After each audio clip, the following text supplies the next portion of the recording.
नमस्कार, आज है 7 दिसंबर और मैं हूँ मीनम।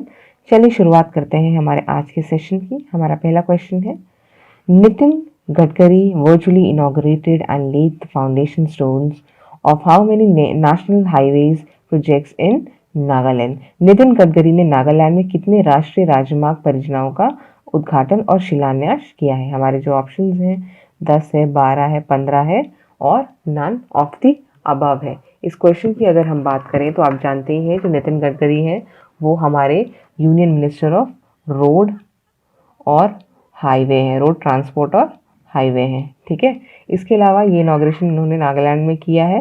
नागालैंड की क्या कैपिटल क्या है आपकी? कोहिमा है। ठीक है, इसके अलावा इसका जो सही उत्तर है वो है आपका 15। ठीक है, तो उन्होंने 15 नेशनल हाईवेज का जो फाउंडेशन स्टोन है वो रखा है। इस प्रोजेक्ट की जो लागत है वो है आपका 4127 करोड़।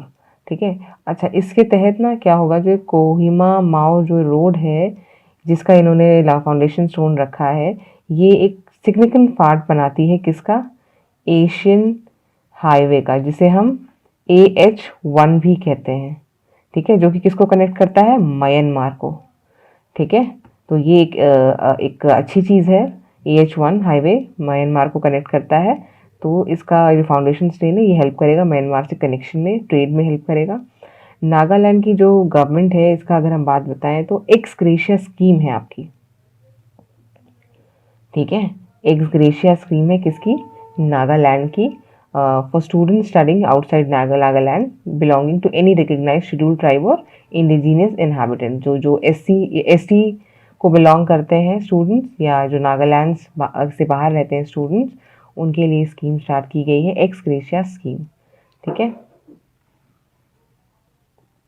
आते हैं हमारे अगले क्वेश्चन पे। India Mongolia 7th meeting of joint committee on cooperation was held, who represented India in the meeting. हाल में संयुक्त समिति की भारत मंगोलिया 7वीं बैठक हुई। बैठक में भारत का प्रतिनिधित्व किसने किया? ऑप्शन से एस जयशंकर, अमित शाह, अजीत दोवल। देखिए, आप जानते ही हैं अमित शाह हमारे होम मिनिस्टर हैं, फिर अजीत दोवल हमारे NSA नेशनल सिक्योरिटी एडवाइज़र है ना, और अगर हम जयशंकर की बात करें तो एक्सटर्नल अफेयर्स मिनिस्टर हैं, और इन्होंने ही हमें रिप्रेजेंट किया है इन दिस मीटिंग। ज़्यादातर वो ही रिप्रेजेंट करते हैं हमें ऐसी मीटिंग्स में। ठीक है, तो ये जो 7th मीटिंग है इसमें वो इन्होंने रिप्रेजेंट किया है। इसके अलावा अगर हम मंगोलिया की बात करें तो मंगोलिया में उलान बाटार, ठीक है, ये क्या है? ये कैपिटल है किसकी? मंगोलिया की, और इसकी जो करेंसी है वो है टुगरक, जो भी बोलेंगे इसको, तुगरुक। ठीक है, इसके अलावा भारत से तो एक्सटर्नल अफेयर मिनिस्टर्स ने पार्ट लिया है। उनके यहाँ से लुयून इरडेन ने किया है, जो कि कैबिनेट सेक्रेटरी हैं मंगोलिया की। ठीक है, इसके अलावा अगर हम भारत की बात करें तो जो हमारे प्रधानमंत्री मोदी हैं उन्होंने 2015 में मंगोलिया का दौरा किया था, और जो माफ़ कीजिएगा, जो प्रेसिडेंट हैं किसके? मंगोलिया के जो प्रेसिडेंट हैं उन्होंने भारत का विजिट किया था 2019 में। ठीक है, पिछले वर्ष ये भारत आए थे। इनका नाम क्या है? ये पता होना चाहिए, खाल्द मगिन। ठीक है, खाल्द मगिन बतुल्गा।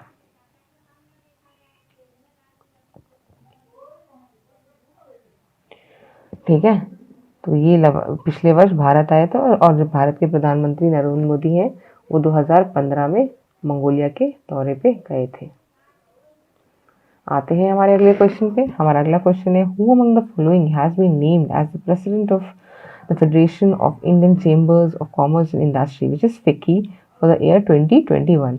निम्नलिखित में से किसे वर्ष 2021 के लिए Federation of Indian Chambers of Commerce and Industry के अध्यक्ष के रूप में नामित किया गया? फिक्की जिसको हम कहेंगे, हमारे ऑप्शन है राजीव चौधरी, NK सिंह, उदय शंकर या none of the above. Federation of Indian Chambers of Commerce and Industry, FICCI जो है इसकी अगर हम बात करें तो NK सिंह आपके 15वीं जो फिनेंस कमीशन है उसके अध्यक्ष है। राजीव चौधरी अभी हाल ही में इनका अपॉइंटमेंट हुआ है BRO के DG के रूप में, बॉर्डर रोड ऑर्गेनाइजेशन है जो। ठीक है, और इसकी अगर हम बात करें इस क्वेश्चन का, तो सही आंसर क्या होगा? उदय शंकर है और ये रिप्लेस करेंगे किसको? संगीता रेड्डी को। संगीता रेड्डी को ये रिप्लेस करेंगे। अच्छा, उदय शंकर के बारे में एक बात करें तो ये जो है एट प्रेजेंट ये वॉल्ट डिज्नी के, जो आपका वॉल्ट डिज्नी है उसके प्रेसिडेंट है, ठीक है, एशिया पैसिफिक के।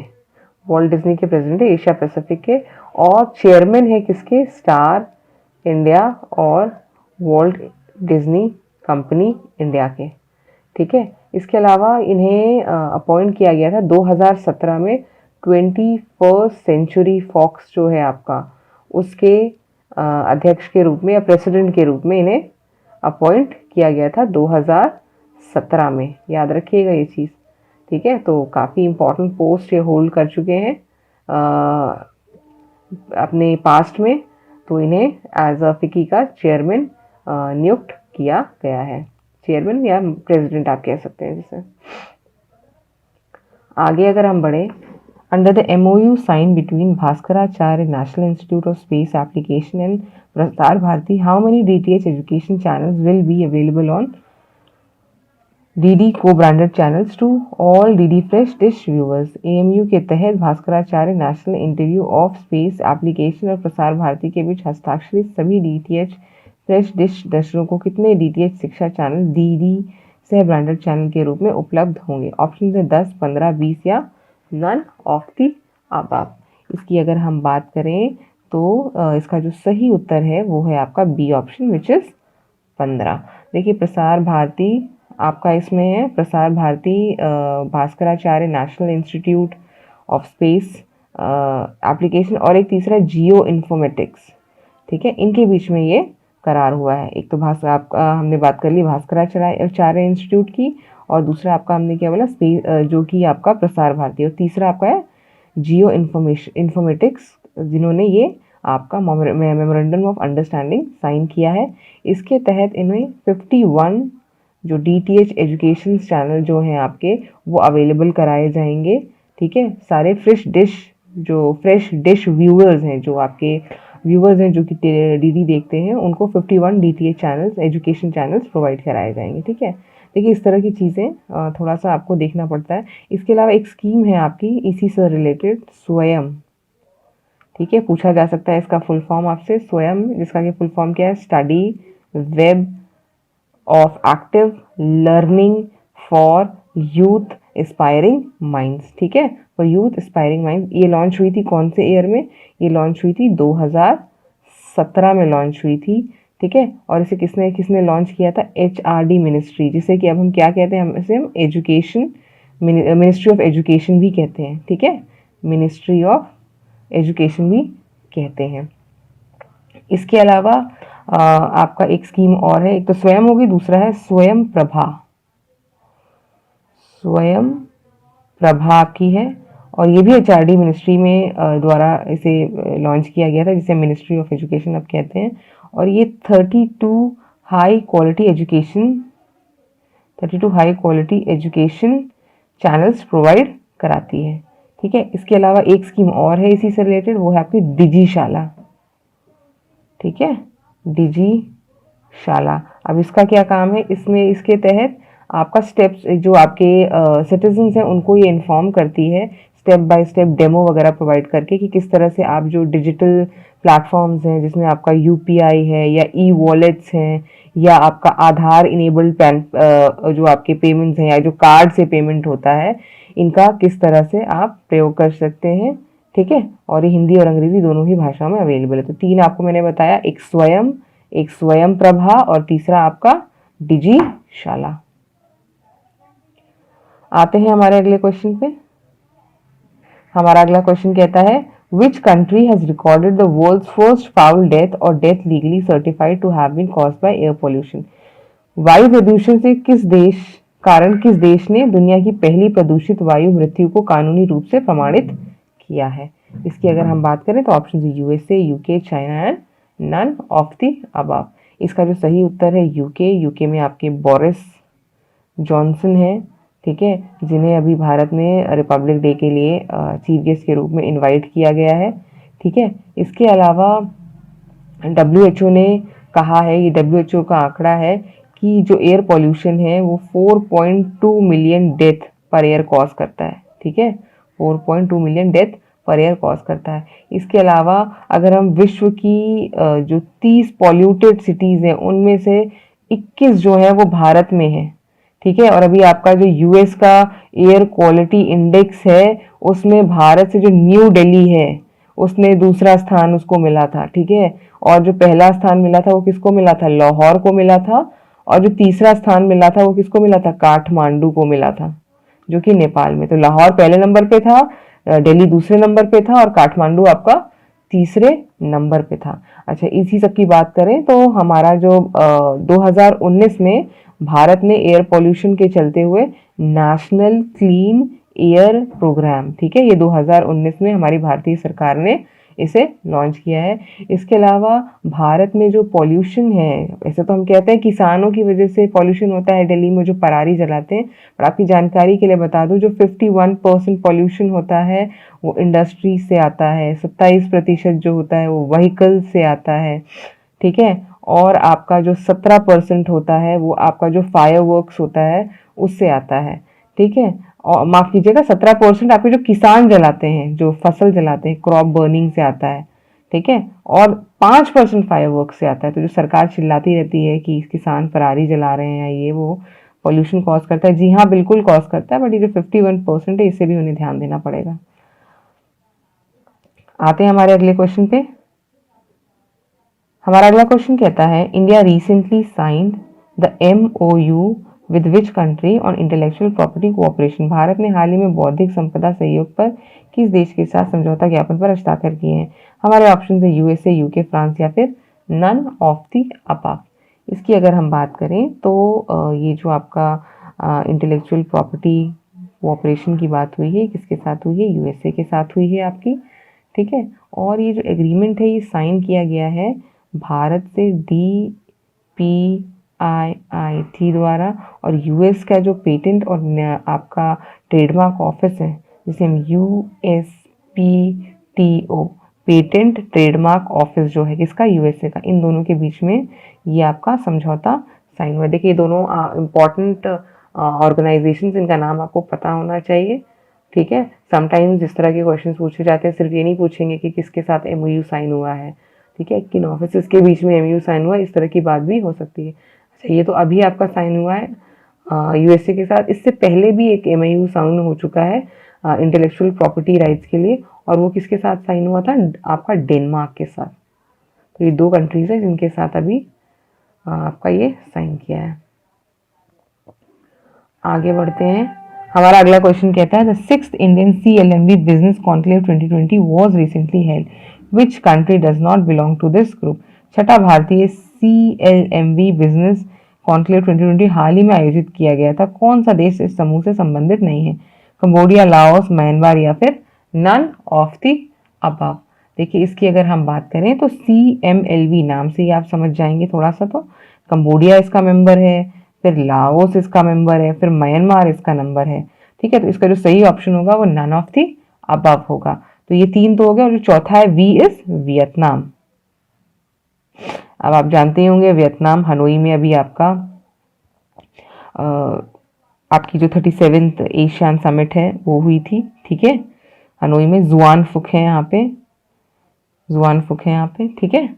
इसके अलावा अगर हम इस क्वेश्चन की बात करें तो ये जो CLMV कंट्रीज हैं विश्व की 3rd लार्जेस्ट इकोनॉमीज हैं, ठीक है, विश्व की तीसरी लार्जेस्ट अर्थव्यवस्था है। इसके अलावा इन कंट्रीज की अगर हम बात करें तो 1.5 बिलियन USD से इन्होंने अपना व्यापार बढ़ाया है 10 बिलियन तक पिछले 10 सालों में, 1 दशक में, ठीक है।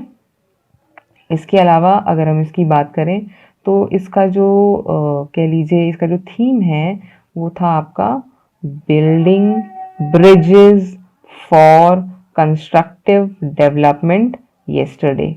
Building bridges for constructive development yesterday, ये इसका थीम था, ठीक है। आते हैं हमारे अगले क्वेश्चन पे। हमारा अगला क्वेश्चन कहता है What does 3RF stands for? 3RF का मतलब क्या होता है? पहला है revise reform and reconstruction framework, दूसरा है reform recovery and revise framework, तीसरा है reform recovery and reconstruction framework.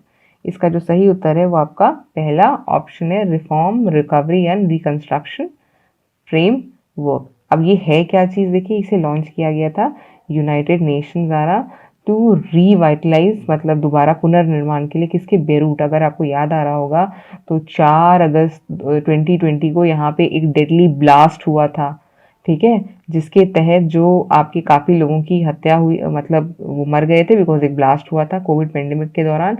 और अगर आपको याद होगा अमोनियम नाइट्रेट का एक्सप्लोजन था, ये अमोनियम नाइट्रेट का एक्सप्लोजन था, बेरूट एक्सप्लोजन जिसे हम कहेंगे, जिसके तहत आगे चल के जो प्राइम मिनिस्टर थे लेबनान, ठीक है, लेबनान के जो प्राइम मिनिस्टर थे जिनका नाम क्या है, हसन दियाब, नाम पता होना चाहिए आपको, इन्होंने रिज़ाइन कर दिया था, ठीक है। और ये जो आपका अमोनियम नाइट्रेट था ये किसी स्टोर हाउस में था, जिसकी वजह से जिसका मिस हैंडलिंग की वजह से ये हुआ था। इसके अलावा आपका जो WHO है, WHO ने 15 मिलियन USD इमरजेंसी फंड के रूप में प्रोवाइड किया था लेबनान को इस एक्सप्लोजन से जो वो हुआ था। तो ये 3RF जो आपका है ये आपका किसके लिए प्रोवाइड किया गया है, यूनाइटेड नेशंस द्वारा बेरूत के लिए, जहाँ पे आपका ये एक्सप्लोजन हुआ था। आते हैं हमारे अगले क्वेश्चन पे। The indigenous aircraft carrier INS Vikrant is set to be commissioned into service by the end of which year. स्वदेशी एयरक्राफ्ट INS विक्रांत को किस वर्ष के अंत तक सेवा में नियुक्त किया जाना है? ऑप्शन है 2021, 2022, 2024। इसका जो सही उत्तर है, देखिए वैसे तो इसका सही उत्तर है ए है, लेकिन हो सकता है 2022 तक जाए ये, तो 2021, 2022 इसको हम कंसिडर कर सकते हैं, ठीक है। It is also known as indigenous aircraft carrier, मतलब ये भारत का स्वदेशी निर्मित, ठीक है, इंडिजीनियस एयरक्राफ्ट कैरियर है, ये एक इम्पॉर्टेंट चीज़ है। इसके अलावा हमारे पास एक इससे पहले ये दूसरा एयरक्राफ्ट कैरियर है, इससे पहले हमारा जो इकलौता अभी फिलहाल है वो है आपका विक्रमादित्य, INS विक्रमादित्य, जो हमने रशिया से खरीदा था, ठीक है, इकलौता एयरक्राफ्ट कैरियर है।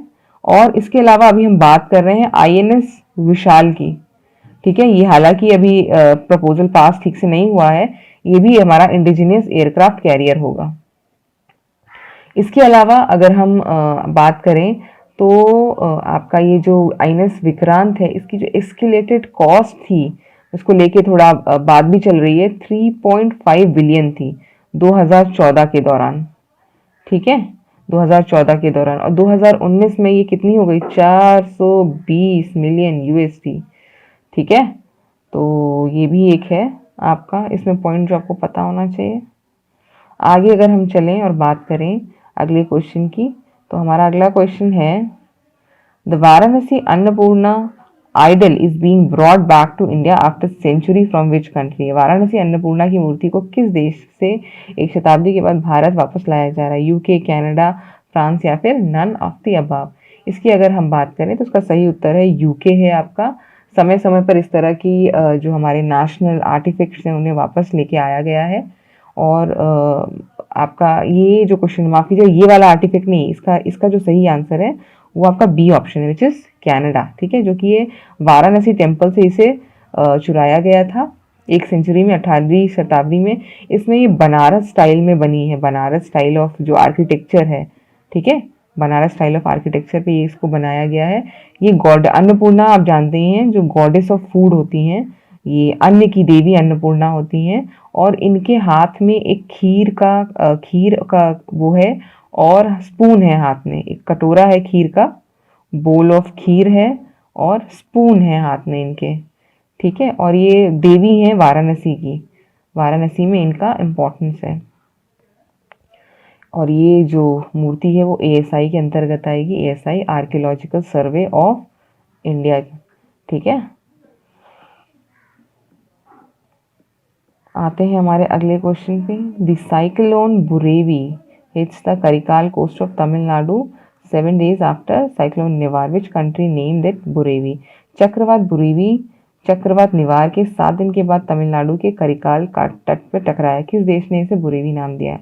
मालदीव, श्रीलंका, इंडोनेशिया या फिर नन ऑफ द अबव। इसकी बात करें तो ये नाम इसे मालदीव्स में दिया है और ये आपका निवार के बाद अभी करिकाल कोस्ट को हिट करेगा जो कि तमिलनाडु में है। ये तीसरा साइक्लोन है पिछले 10 दिन में जो कि बे ऑफ बंगाल और अरेबियन सी दोनों में आया है। ठीक है, इसकी अगर हम बात करें तो जो साइक्लोन बुरेवी है ये 2 साल के बाद आया है। आपका इससे पहले गाजा साइक्लोन गाजा आया था कहाँ? 2018 में। फिर अभी ये आपका निवार और ये बुरेवी भी आया है और ये 5वां साइक्लोन है नॉर्थ इंडियन सी में। ठीक है, नॉर्थ इंडियन सी में ये 5वां आपका साइक्लोन है जो आया है 2020 में। ठीक है, और जो बाकी के साइक्लोन है उनके नाम भी जान लीजिए। एक है साइक्लोन गटी है आपका, चक्रवात, साइक्लोन को चक्रवात कहते हैं। दूसरा है निसार्गा। ठीक है, फिर निवार हो गया और अभी आपका अम्फान भी आया था अगर आपको याद हो रहा होगा। ठीक है, अम्फान।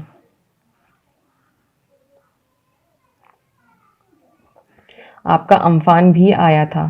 ठीक है, जो गति है, गति आपका सोमालिया, गति ने आपका सोमालिया में वो नवंबर 2020 में किया था। और आपका जो ये निसार्गा है, ठीक है, ये अभी महाराष्ट्र में लैंडफॉल जून में आया था, याद करिए। ठीक है, और ये जो निसार्गा नाम है ये बांग्लादेश ने दिया था इसको। ठीक है, और 1891 में भी महाराष्ट्र में आया था, काफ़ी नुकसान इसने किया था। तो अभी दो जो नाम आपको याद, 2 या 3 नाम याद, एक निसार्गा जो अभी जून में आया था आपका मुंबई में, फिर अभी निवार और बुरेवी कहाँ? तमिलनाडु में अभी आया है 2020 में, और ये 5 आपके आ चुके हैं। इसके अलावा 2019 में एक और आया था फेनी, अगर आपको याद होगा, ईस्टर्न कोस्ट को हिट किया था इसने। आगे चलते हैं। Major Haat bridge is name dash to mark Netaji 125वीं बर्थ एनिवर्सरी। मेजर हाट का ब्रिज का नाम नेताजी की 125वीं जयंती पर डैश कर दिया गया है। ऑप्शन है जय Hind, Jai Ho, Hind bridge, none of the above. इसकी अगर हम बात करें तो वेस्ट बंगाल के चीफ मिनिस्टर जो है ममता बनर्जी, उन्होंने ये नाम चेंज किया है और ये नाम चेंज करके जय हिंद रख दिया है 125वीं जयंती पे सुभाष चंद्र बोस की। और ये आपको याद होगा 2018 में ये ब्रिज था, ये कोलैप्स हो गया था सितंबर में, और फिलहाल इसे दोबारा से रिकंस्ट्रक्ट किया गया है। और गवर्नर जो हैं कहाँ के? बंगाल के, उनका नाम है जगदीप धनखड़, हम कई बार बात कर चुके हैं। आपकी वेस्ट बंगाल की कुछ स्कीम्स हैं, पठश्री, ठीक है, पठश्री अभियान स्कीम है, फिर आपका कर्म साथी परिकल्पा, ठीक है, और मातृ समिति। इसके अलावा आपका एक और स्कीम है मातृ समृष्टि, मातृ समृष्टि, ये स्कीम है। ठीक है, आते हैं हमारे अगले क्वेश्चन पे। Which is the third largest private sector bank in India? ए शायद इसमें मिसिंग है।